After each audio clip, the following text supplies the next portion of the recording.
Noi se facciamo il calcolo, 100 aziende per 7 giorni, perché l'asfaltatura è stato un atto di disprezzo verso la città. Io ho visto lunedì quando pulivano per terra, era un disastro, una polvere. Quelle operazioni si fanno di notte.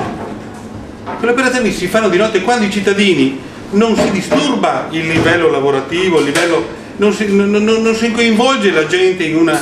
non siamo più incivili.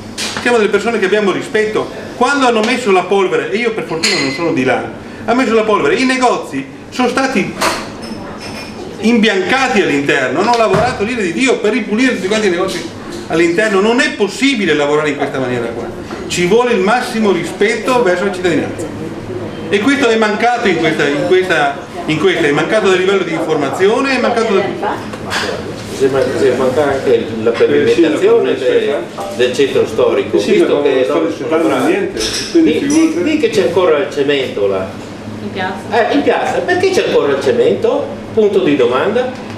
Dopo aver iniziato i lavori il 1° luglio dell'anno scorso. Mi pare che è fallita la ditta, no? A me non mi interessa, signora. A me non interessa se è fallita, io so se sbaglio a casa mia, metto a posto. Mi pare che è fallita la ditta che stava facendo anche. Ma peggio è anche che in una riunione... E questa è la dimostrazione di come vengono condotte le cose dei nostri... È fallita, ma se io fallisco la mattina, mi chiudono il negozio, mi cacciano via e lo mettono un anno, domani mattina.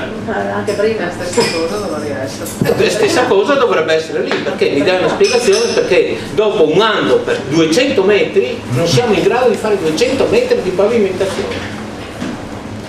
Sono 200 metri.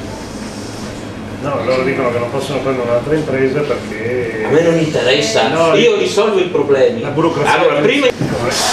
Avete qualche critica da fare sui lavori di asfaltatura? In corso Marco? C'era l'acqua fino a Falcomer, c'era l'acqua fino al bordo del negozio ieri sera. Ma noi non è che asfaltare. Uno spettacolo.